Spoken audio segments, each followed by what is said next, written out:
Bon, allez, hop, ça tourne. Mais qu'est-ce que tu fais là? Il y a quelqu'un qui vient de s'incruster. Bah alors, ma fifi, tu veux... Ah, ça va peut-être faire des vues, hein, quand même, hein, si tu restes là, hein? T'es un beau petit chaton, toi. Mouah. Oh oui, t'es un beau petit chaton. Oh, regardez-moi ce cucu!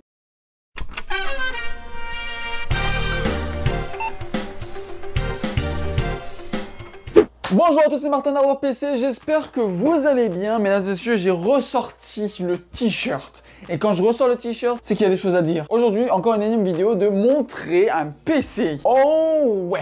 Je vous ai montré le PC acheté directement sur Marketplace. Un PC 100% monté avec des composants de chez Marketplace. Et là, cette fois-ci, j'ai décidé de vous montrer un autre PC. Et donc aujourd'hui, je vais vous présenter un PC qui m'a coûté...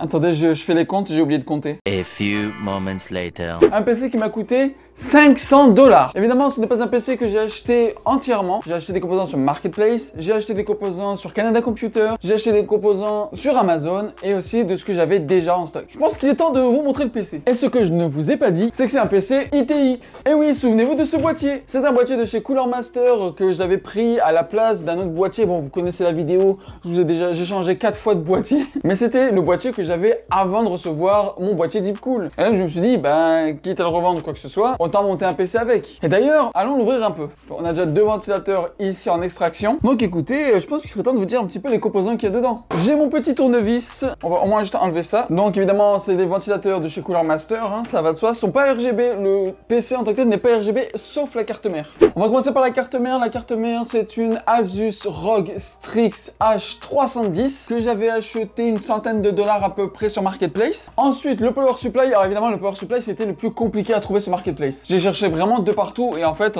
j'en avais pas en dessous des 180 $. Donc, j'en ai trouvé un sur Marketplace, mais que je trouvais cher, évidemment, parce qu'il le vendait sur Marketplace, mais malheureusement, c'était le seul qu'il y avait. Donc, pour le power supply, c'est un Corsair 750 watts que j'ai acheté 120 $. Ah, d'ailleurs, je crois que j'ai même la boîte. Donc voilà, c'est ça, le Corsair SF 750. Donc SF, évidemment, c'est les formats en SFX. 80 plus Platinum. Donc écoutez, là, niveau du power supply, il va être bien. Pour la RAM, nous avons la RAM de la marque Kingston, 16 GB de RAM cadencée à 3200 MHz, mais c'est des barrettes vertes. Donc dans un sens, les barrettes vertes, personne aime, mais vu que tout est caché, c'est pas si grave que ça. Pour le processeur, cette fois-ci, j'ai pris un i5 8400, un i5 de 8e génération. J'ai très hâte de voir ce que ça donne. La dernière fois que j'ai utilisé un i5 de 8e génération, c'était vraiment dans un ancien PC que je vous avais montré il y a très longtemps. Et du coup, j'ai hâte de savoir qu'est-ce que ça va donner. Vu que le i5 8400, écoutez, il ne chauffe vraiment pas beaucoup, j'ai laissé le ventirad de base qui vient avec le processeur. Pour le SSD, il y a un SSD NVMe de la marque Crucial de 512 Go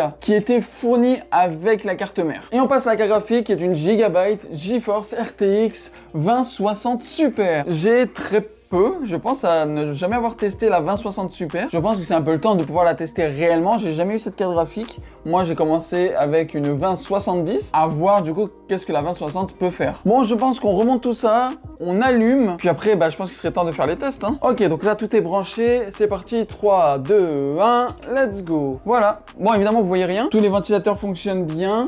Ça fait pas du tout de bruit. Donc je pense que je vous ai assez présenté le PC. Ça m'a coûté en tout 520 $. Et on va voir que pour 520 $, on va voir qu'est-ce qu'il fait. C'est parti pour les tests.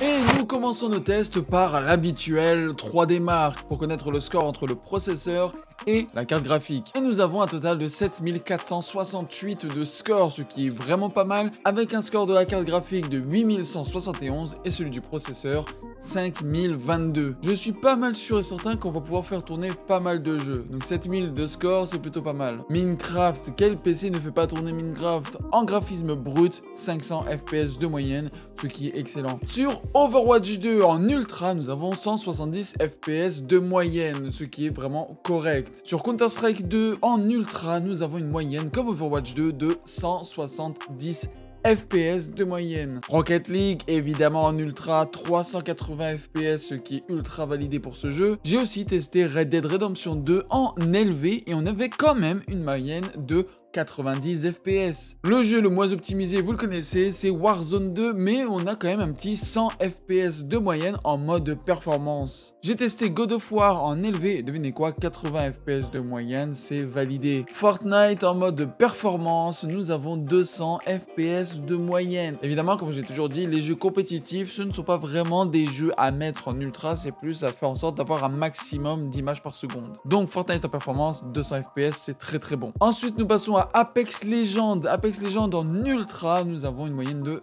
150 FPS de moyenne, et ce qui est plutôt pas mal en ultra. Et au final, qu'est-ce que je pense de ce PC gamer? Bah écoutez, je trouve très très bien. Tous les jeux tournaient très bien, que ce soit en moyen ou en élevé. Les températures étaient aussi très très correctes. Bah écoutez, moi je trouve que ce PC est vraiment bien, surtout pour 500 $. Je pense que j'ai bien choisi les composants. Le seul truc que je pense qui aurait pu être moins cher si j'avais attendu peut-être, c'est le power supply qui est à 120 $. Mais après je me suis dit, 120 $ pour un 750 watts full modulaire Platinum, je trouve que c'est pas mal. Je trouve que le PC est bien, il est compact. Certes, il n'y a pas vraiment d'RGB, mais bon, vu que c'est un PC ITX, c'est plutôt un PC discret dans l'ensemble. Et donc pour moi, ce PC pour 500 $, il est quand même validé. En tout cas, merci à tous d'avoir regardé cette vidéo. J'espère qu'elle vous aura plu. N'oubliez pas de vous abonner à la chaîne, me suivre sur tous mes réseaux sociaux. Voilà, n'importe quoi. Rejoignez aussi mon Discord pour pouvoir parler pendant que je suis en stream, etc. Et je vous dis à bientôt pour une prochaine vidéo. Bye tout le monde.